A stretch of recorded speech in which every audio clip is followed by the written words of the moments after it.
afternoon, everyone. Welcome to Creative Storytelling Workshops in LA County Library virtual event here today in partnership with LA County Museum of Art. I'm Lyda, West Regional Youth Services Coordinator at LA County Library, and I'll be your host today. This program is held in partnership with the LA County Department of Mental Health. Following the program, you'll receive an email from us with a link to a survey about your experience today. We'd greatly appreciate it if you could take the time to complete that for us. Before we begin, we wanted to make a quick introduction to one of our resources for parents and caregivers. Please welcome Jenny, one of our positive parenting librarians. Thank you, Lyda. Hello. Before we get started, let me introduce myself and tell you a little bit about how LA County Library can support your parenting needs. My name is Jenny, and I am a positive parenting librarian with LA County Library. I have been accredited by the research-based positive parenting program to provide tips and resources to help you with your child's behavior. These tips include topics such as homework, fears, and stealing. I'll be available during the program to answer questions in the chat, as well as for 10 minutes after the program. You can also schedule a one-on-one consultation with a positive parenting librarian. I have posted the link for scheduling a consultation with us in the chat.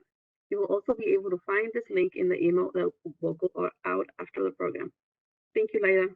Thanks so much, Jenny, for telling us about that wonderful resource for parents and caregivers. Continuing with today's program, exploring the theme of technology, librarian Kimberly will be reading the book Spacebot for us, followed by an art activity led by LACMA Teaching Artist Katie and moderated by Susie. There are some materials for the art activity today that we posted in the registration, but we're going to put them in the chat right now just in case. So if you have those around your house, please make sure you get them ready so you can follow along. So let's get started. Kimberly will start us off with a story reading. Take it away, Kimberly. Hello, my name is Kimberly. I am the children's librarian at Woodcrest Library, and I wanted to thank Simon & Schuster for allowing us to share this story today. Our book for today is Spacebot by Mike Twohy. Can everyone see? Okay.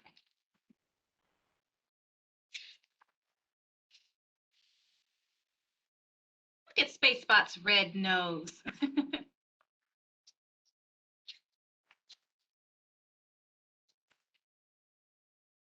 Late at night, distant light. Can everyone see the light in the sky?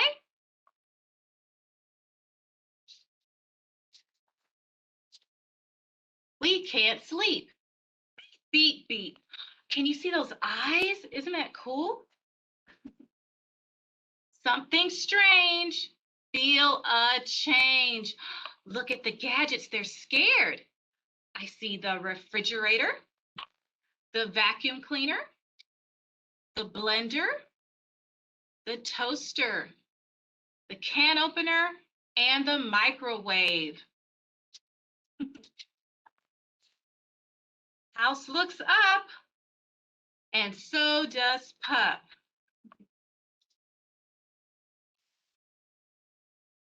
Getting bright. Look at that light. Scary sight. Look at the light. It's getting bigger and bigger. Pup shakes with fear. Almost here. There's a rumbling sound coming down. Oh no!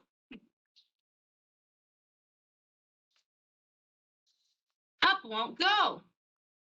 UFO! Can everyone see the UFO? Wow, cool.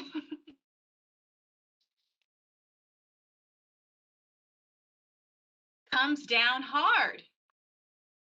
Shakes the yard. Opens wide. Peeks outside. Can everyone see Spacebot with his red nose? Wow, yippee, says Pup. You're like me, says Pup. Can we play? walks away. Oh, Spacebot walks away. Do you think he'll play with Pup? Let's see. Bow, wow, wow, says Pup. Beep, beep, pow, says Spacebot. Pup hears a cheer.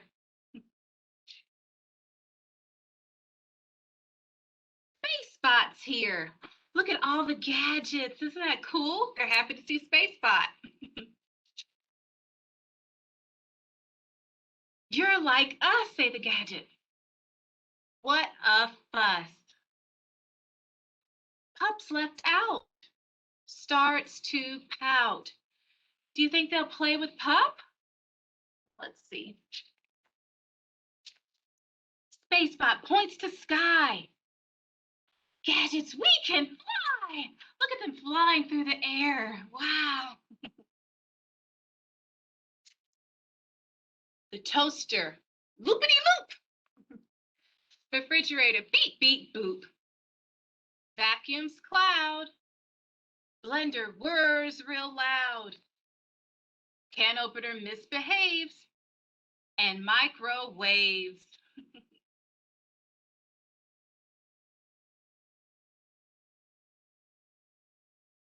From below, Spacebot says time to go.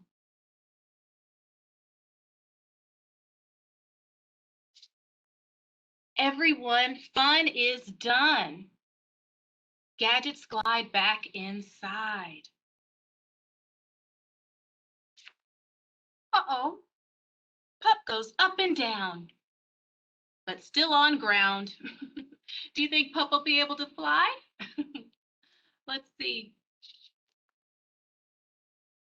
Spacebot walks by Pup and climbs on up.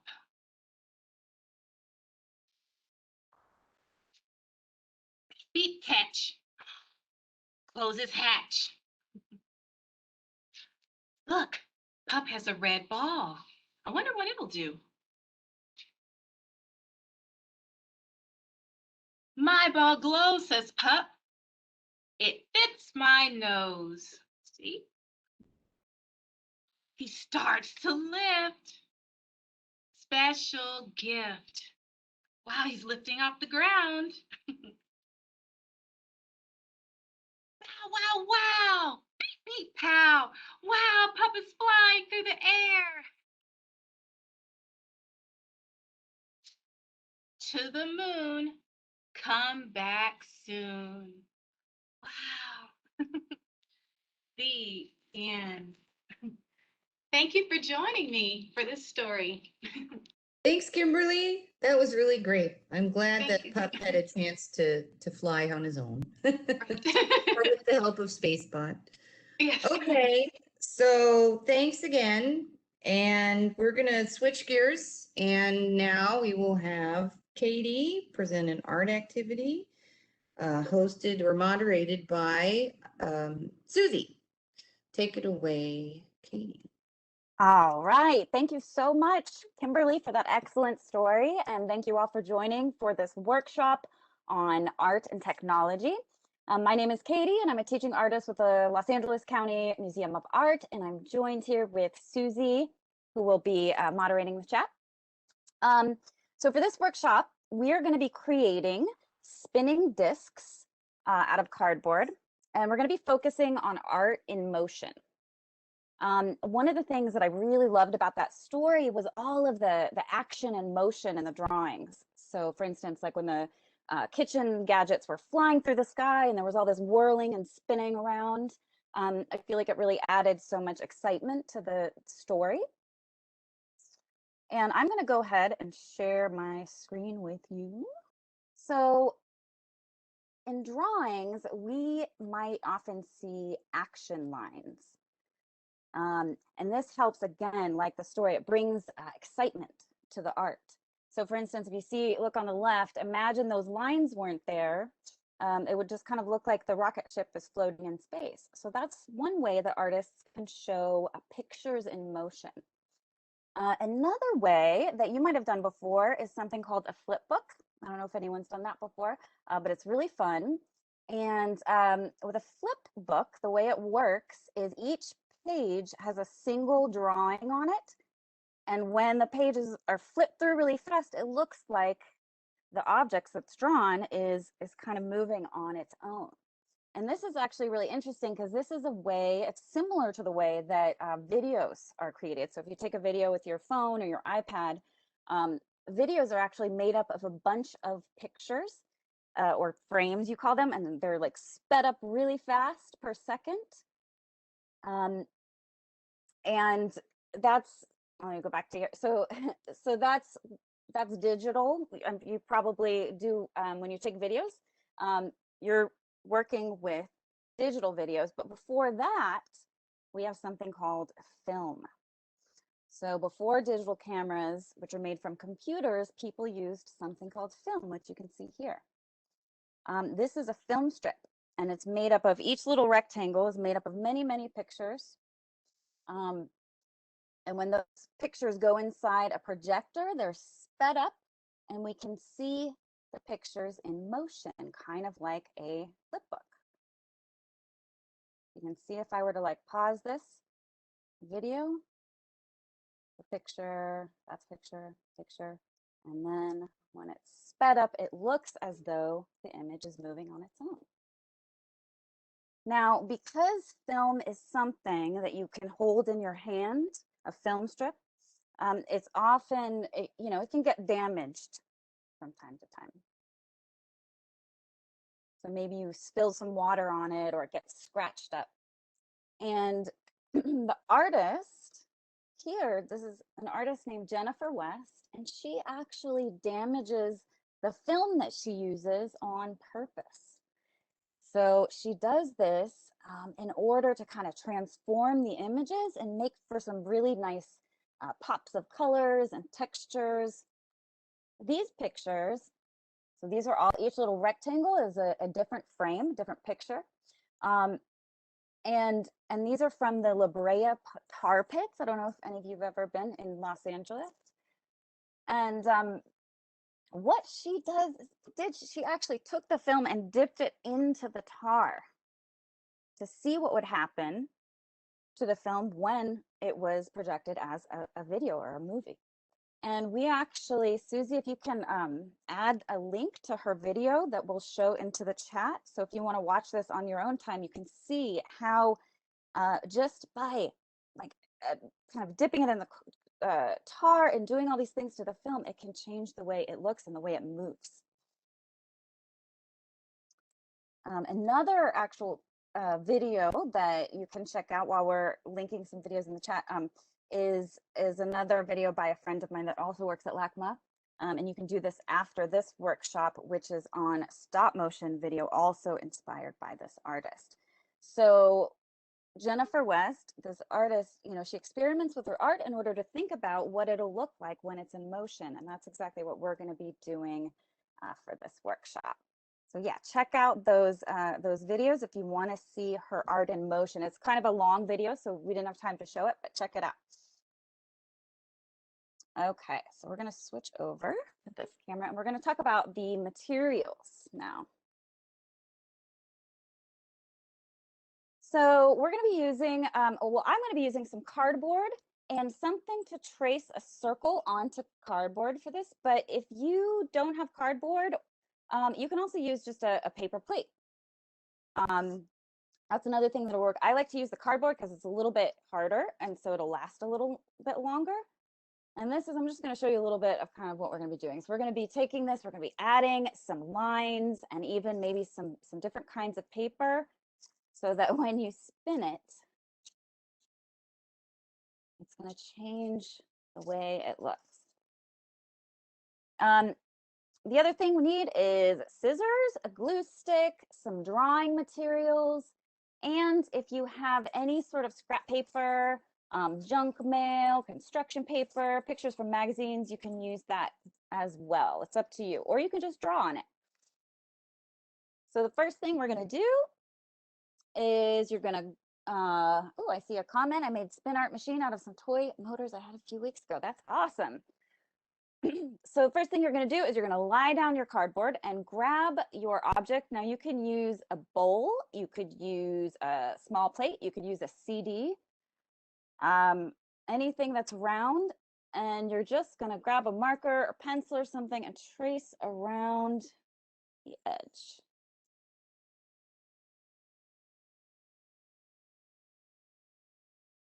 Now the other thing that you're going to want to use for this is push pins. So if you can get your hands on some push pins that have a flat back, so see if you can see that push pin that is flat-headed push pin. That's the other thing we're definitely going to need for this. If you don't have it now, you can just grab it whenever you have it. So after we trace our circle, then we're just going to cut it out. And again, if your cardboard is kind of thick and hard to cut, you can get help. Maybe someone will help you out, or you can also use paper plate will work too. And if you use a paper plate, just cut out the circle. So instead of using the edges of the paper plate, just that circle surface.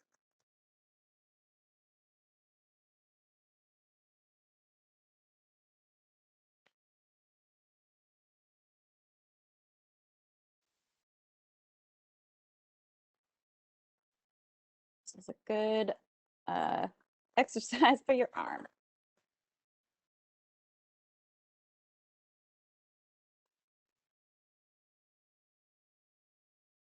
Okay, and I'm just gonna put this over to the side. We're done with the cardboard. Now we just got our circle here.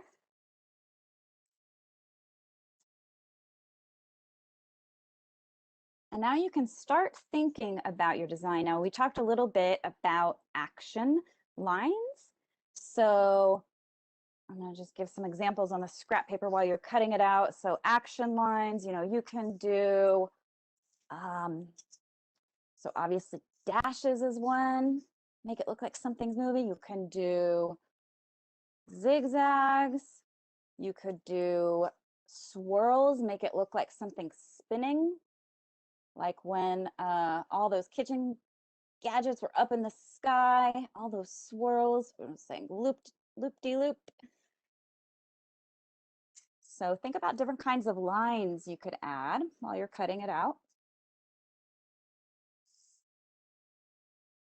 And another thing I'm going to do while you're cutting it out is I'm going to decide which it doesn't really matter. Oh, see, there's writing on the back here. So I'm going to use this as my surface. You can think about where the middle, I just flipped mine over and thought about where the middle of the circle is. Try to get it as much in the middle as you can. Where you think is the middle, and you can just draw a little dot. Flip back over. We'll go back to that. All right, now you can start thinking about your design and adding. Sometimes it's good to start in the middle, and you can add any sort of lines you want. Again, you could do zigzags.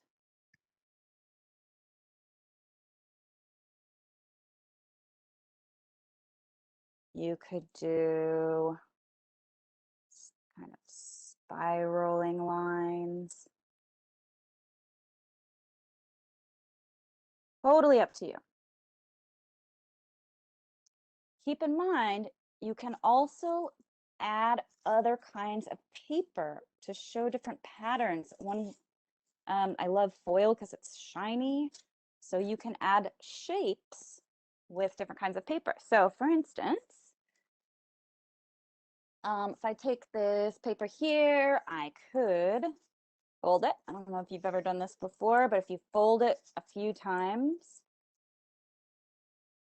and then you cut out your shape, you can have multiple same shape. Cut those in half, make little triangles.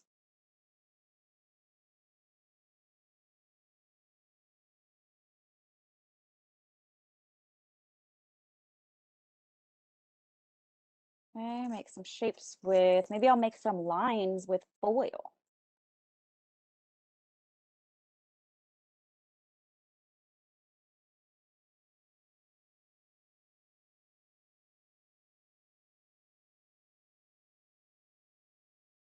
Right now we're just working on the design. And then once we put it in motion, let it spin, it's going to really transform your artwork into something else. So do some lines. What other kind of scrap paper could you use? Lined paper. Sometimes I like to use like drawings, scrap drawings that I never finished or something. That's always fun to add. Pictures from magazines. It's kind of fun. This already has some lines in this. I don't even know what this is. Just kind of cutting out shapes and lines. And again, you can just be drawing too if you want your art to just be fully from drawing and coloring.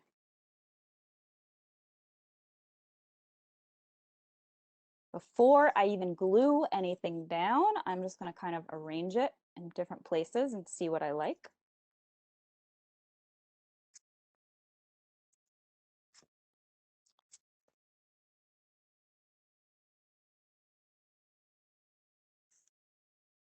And you can color in, add some color.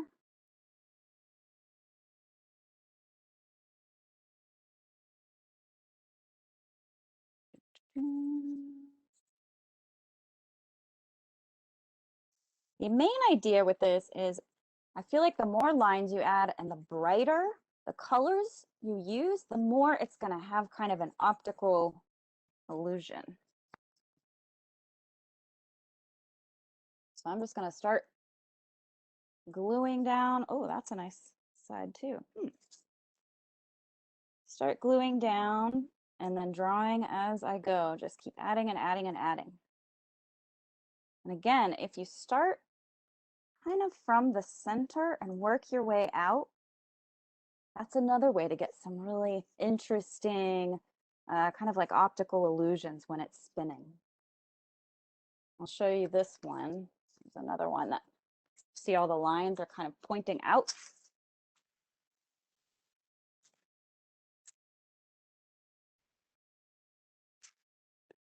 Okay.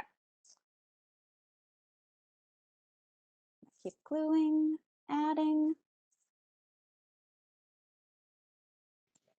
And if anyone needed to rewatch the meeting after, and an edited recording will be shared out with everyone.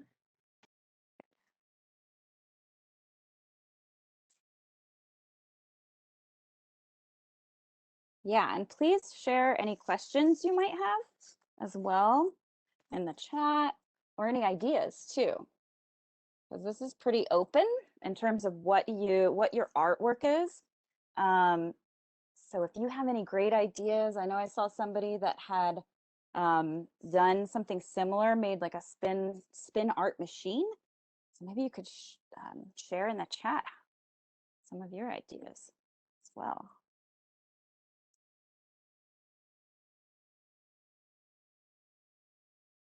I'm going to cut all these off the edge, but I'm just going to keep adding.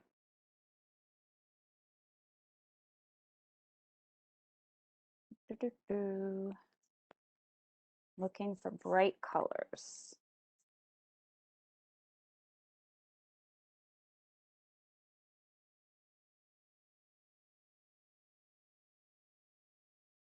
Think about, you know, when you're drawing, and you know, like sometimes with comic books, those action lines, there's some great lines to show when something is in motion.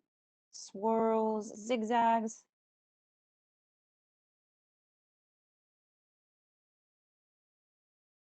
Let's see.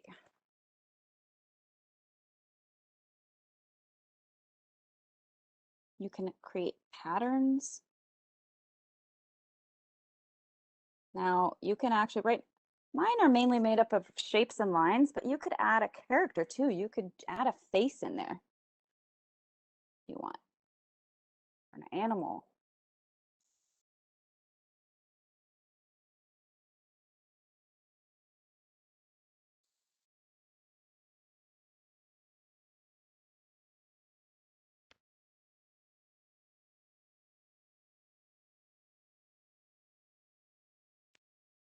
What are some other ideas for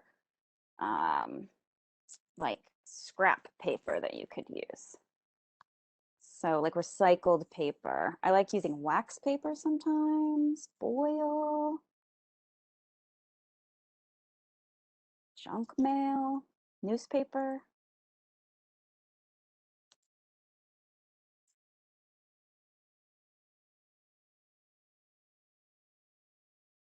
Let's see.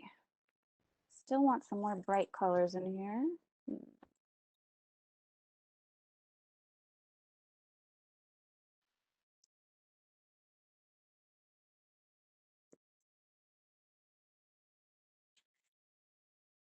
I'm just going to keep filling it up as much as I can. Just being experimental with my materials and my lines and my shapes.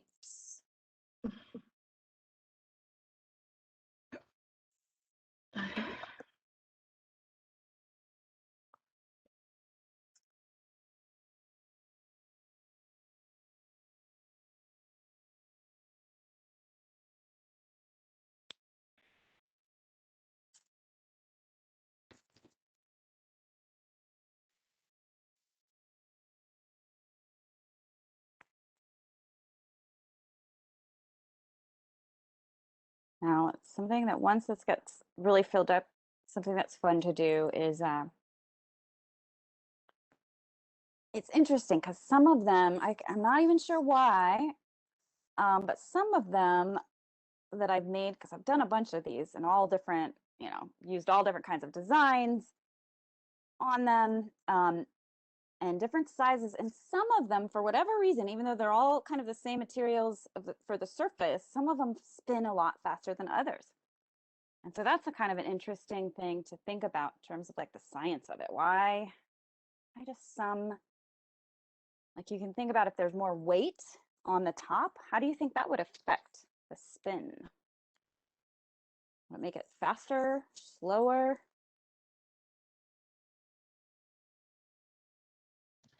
Or any pieces that are hanging off the edge might Oh. catch more air. Yes, that's a good point. If I were to leave these, maybe I will.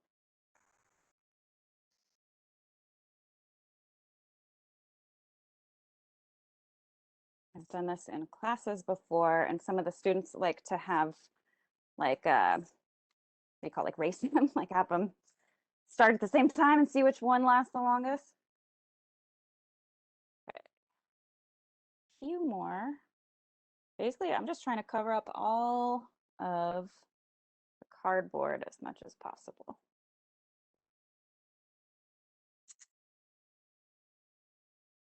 All those spaces in between. And I know we can't see what everyone is working on, but if anyone wants to share their designs or any special materials they're using, please let us know in the chat. We'd love to hear. Yeah, for sure. Like what kind of materials are you using? Are you using crayons, markers? Are you using scrap material, scrap paper? All different kinds of things you could use.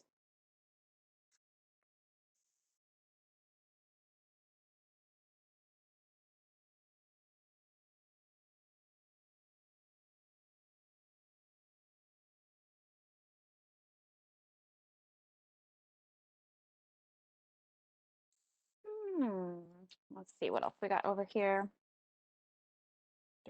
Oh, this is a good, nice bright color.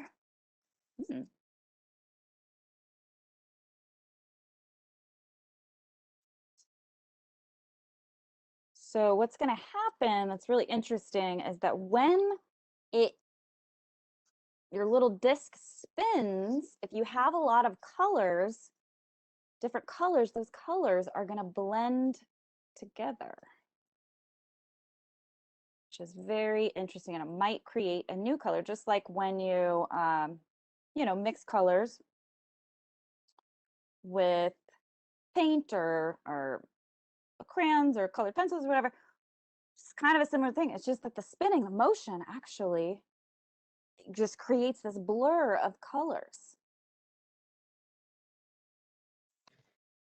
And someone's shared in the chat, I am using the Pop Color Spinning Art Set. Ooh, that pop color spinning art set. I'm very curious about that. Pop color spinning art set. That sounds interesting.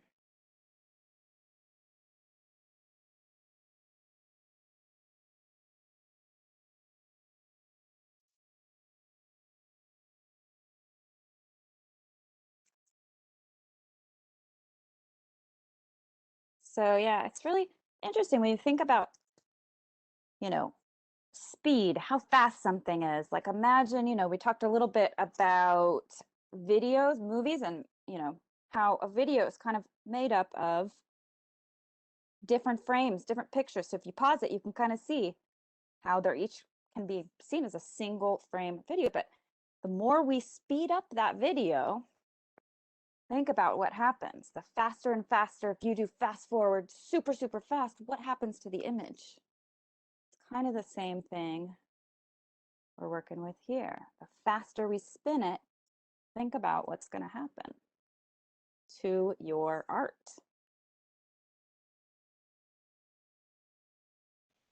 Someone else shared Kiriko also sells kits like these. My sister got a pendulum switch with art attached. Ooh, pendulum switch. Ah, that sounds, I'm gonna have to look these things up after.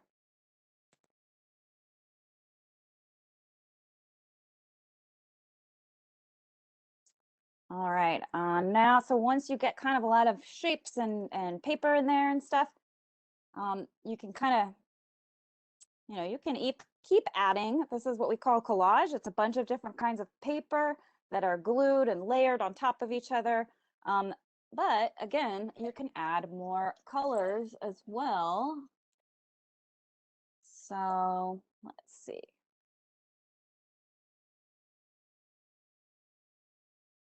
Fill in some of the spaces. The whole idea is I'm just trying to fill up most of the cardboard, and you don't have to, you can leave some empty space. Sometimes that's nice too, to have a little empty space. And someone shared in the chat, abstract is also a name for it. Ah, yes, indeed it is. Yeah, so let's see, who wrote that? Bryce? Yeah, maybe you can kind of describe that. What is abstract art in the chat? What is abstract art? Think about that for a minute. Well, this give you a hint. This is abstract art.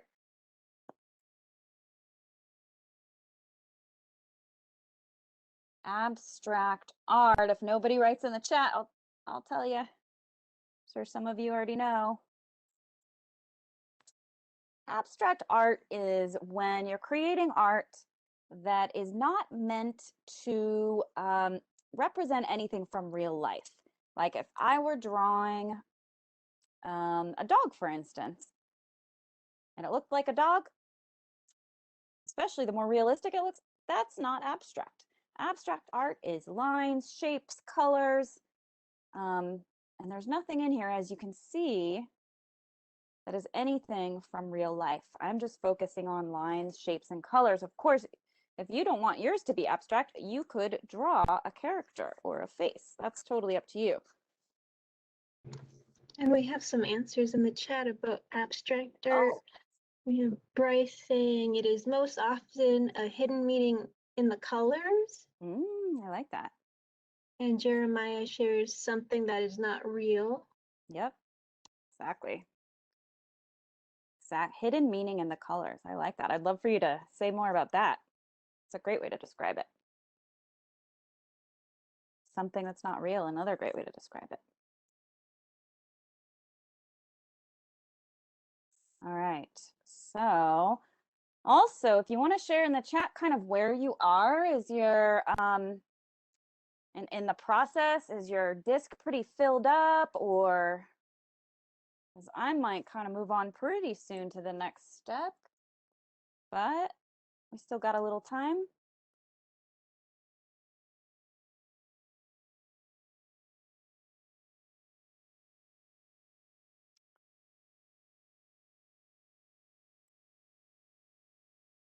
when you think about art that's spinning on its own, you can also, or just anything that spins on its own, think about what's causing it to spin. How is it doing that? Science. It's amazing.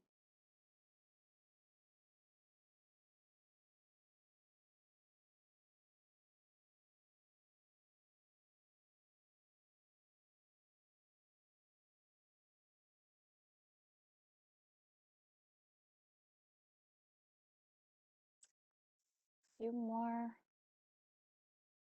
shapes. I'm going to do some little shapes too now that we're almost filled up.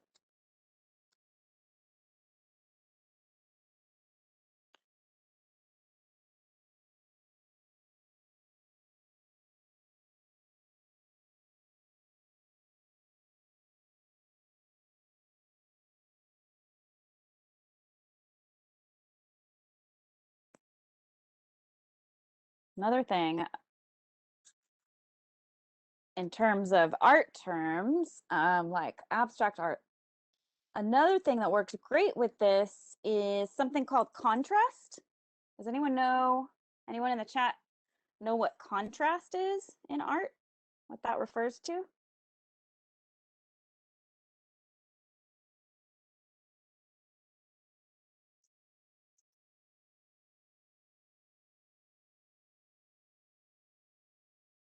Any comments on that one? I'm not saying anything yet. Okay.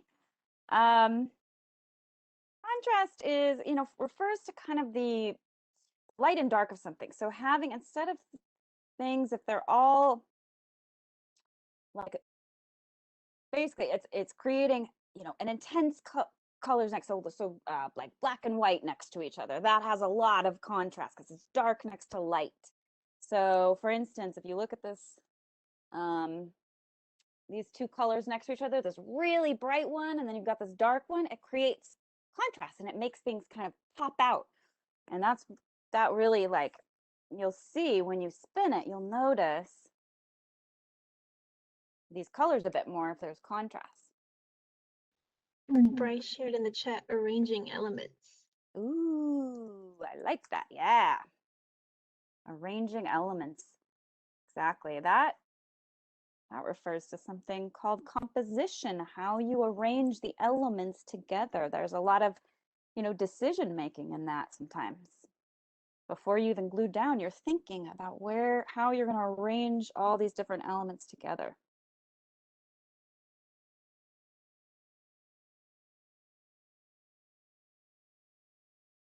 All right. Oh, I like this really bright color. That's going to add some contrast too.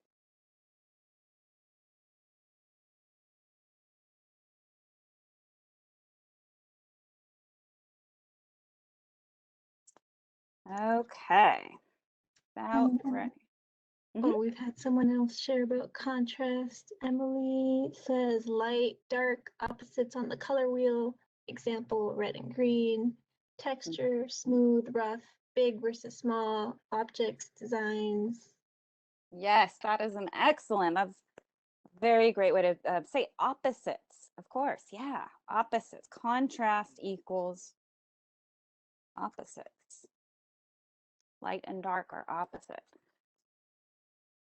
When they're next to each other, it creates contrast. Okay, so what I'm going to do now is I'm just going to kind of trim these little shapes off the edge.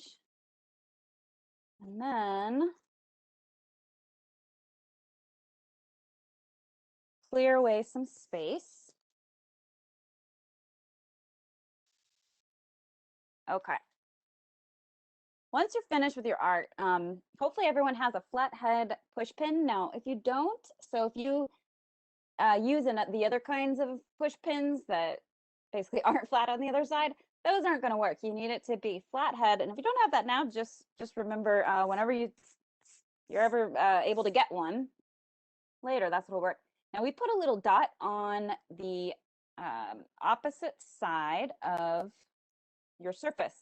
And you want to look at that again and just try to find as best as you can the middle. We're just kind of doing that by eye.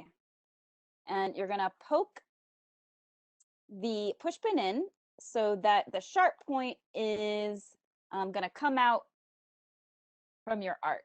So I'm just flipping it upside down, and I'm pushing the push pin up from the bottom. So it's gonna be a little sharp. Now, that's where the eraser comes in. So if you have an eraser, you can just take the, let's see, where's my eraser? Okay, I have kind of a strange eraser, but any little eraser will work. And you just cut off a bit of the eraser, and that way it'll hold the push pin in place, and it'll help you not poke yourself, which is important. So I'm just gonna put a little bit of that eraser over the top push pin, hold it in place. Now, another really cool thing that works that works really well is earring. You know those plastic earring backs that have little tubes? That works really well as well. Okay, and then maybe you can kind of adjust the push pin a bit, make sure it's in the middle, and is a little bit off the middle. Then let it spin. See what happens.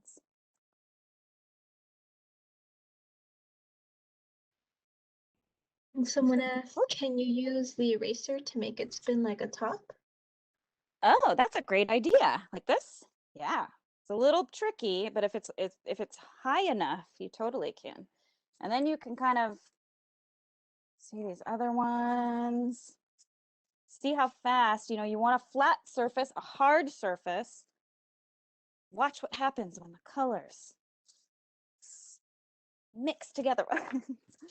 Hold on, mine are flying all over the room now. Getting excited. Okay. Clear off some space. Trying to get it right in the middle. Look at all those colors.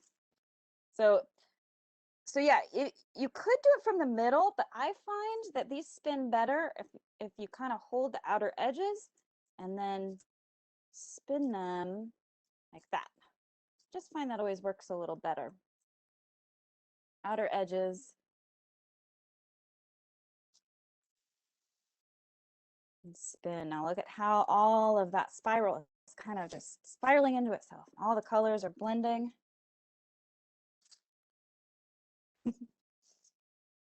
And depending on how smooth your cardboard or whatever surface you're working on, you might be able to get away without using the pin. But the pin definitely helps to have that kind of contact. Yeah, let's actually try it with that. And it also depends a lot on your surface. So this surface has like multiple paper. So, but I also have oh yeah, so that, yeah, it does spin. It spins a little without the pin, but that is what it's all about, is your surface, and the surface of the back of your cardboard. Smoother the surfaces, the more you're going to get a good spin. Actually, I think I have a piece of wood to try out. Look at some other ones. Here's another one.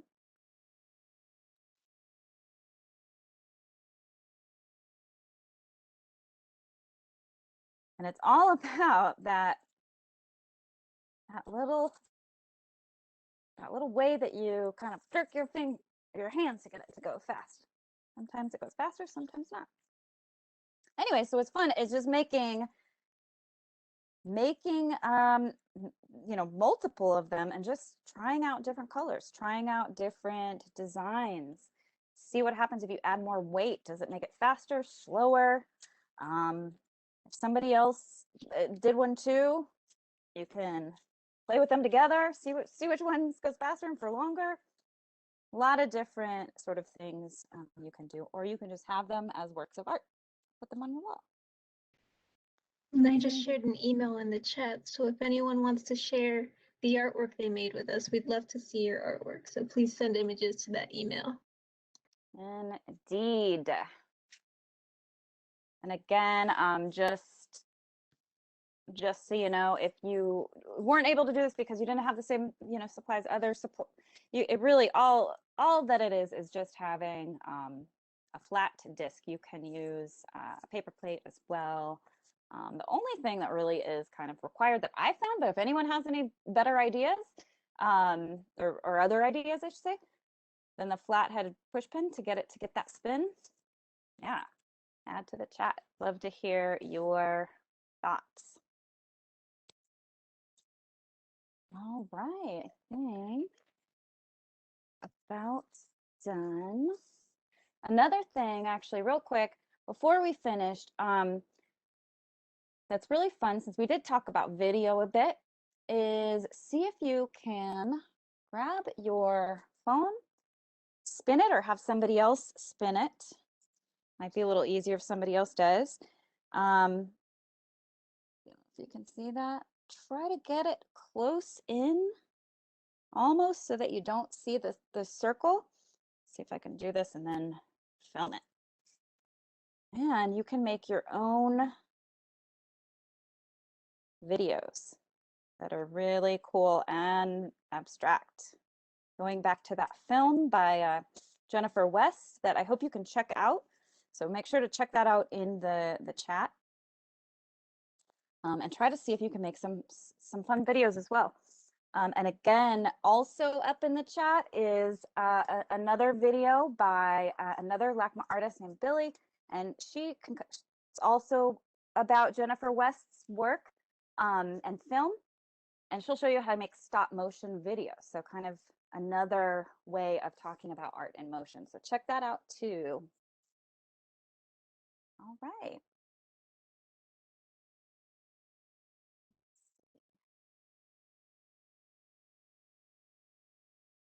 All right, well, does anybody, before we sign off with this part, does anyone have any questions about the art? Please share your art as well. Is there a place they can share, Susie? You saying? Yeah, I shared an email in the chat. Okay, perfect.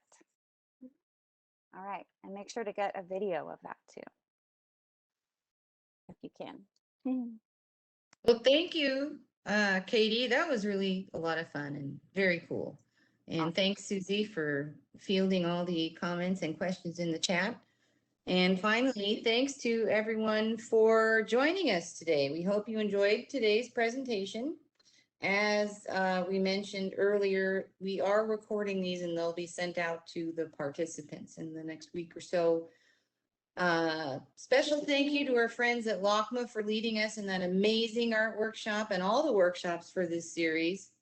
Also, please be on the lookout for that survey link I mentioned earlier in the email about the conclusion of the event. Completing this survey will provide us and our partner, the Department of Mental Health, valuable feedback and help us plan future programs. This was our very last creative storytelling workshop of this series, so we wanted to thank all of you who joined us in exploring the LACMA art collection and adventurous stories during the last 6 months.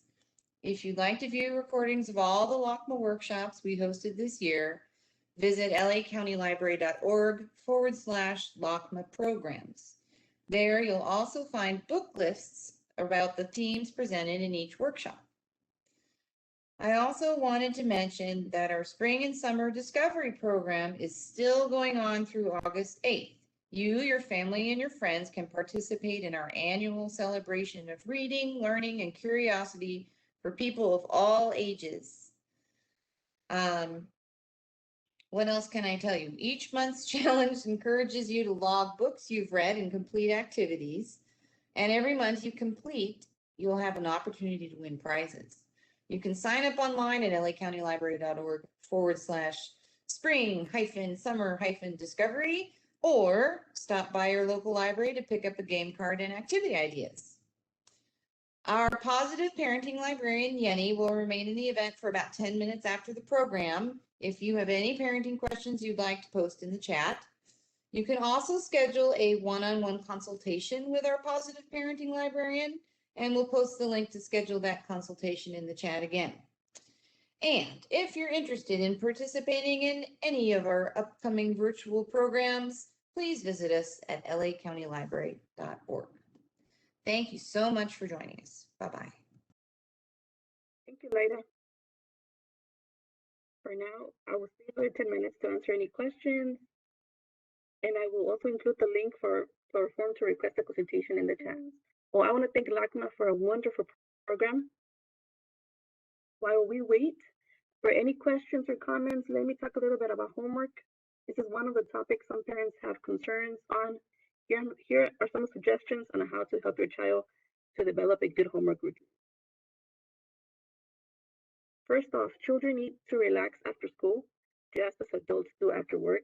Let your child relax after school. Your child might be hungry or just needs to rest for a few little minutes. After they have rested, ask your child about their homework. Find out what your child needs to do for homework and when it needs to be completed. You may want to set a regular time for homework that fits with your family schedule. It is important that your child gets into a good study routine, and homework should have a high priority. Also arrange a place to do homework to make sure to set up a good study environment in their bedroom or family room. Make sure to clear space at a table. The room has to be well lit. Also make sure to reduce distraction. Also, parents, help your child get started. Prepare to sit at a table with your child that do not do their homework for them. However, you can guide them if they need the help. I know sometimes your child might ask you to help them, but you might not understand the homework as well and may need help. LA County Library has an online homework help, and it's called Welcome to Brainfuse Help Now.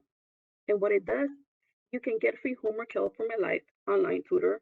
All you need is your LA County Library card and PIN number and an internet connection. You can also use it online homework help from home, school, and even the library. And they can help you in English and Spanish, and it's from 12 to 10 p.m. This is a good resource to help your child. Another tip is to always praise and encourage while your child is working. Also, show interest and say something positive about your child's work. For example, you're doing a great job. Praise and reward your child when they have finished doing their homework. And remember that children learning and how well they do at school is strongly affected by their motivation as well as their ability. One of the best ways to encourage a better motivation is to focus on your child's success, the thing they do right, rather than things they do wrong. Also, if you want to request a private consultation with an accredited Triple P Positive Parenting Program librarian, we'll have a one-on-one meeting. You will work together to explore positive solutions to your parenting concerns. We have the consultations on Spanish as well as English. We'll choose the time and date and the date, and one of us, the Triple Ps, will call you and we'll talk about your concern. Thank you again to everyone for joining us today, and stay tuned for the video. All right. Bye, y'all.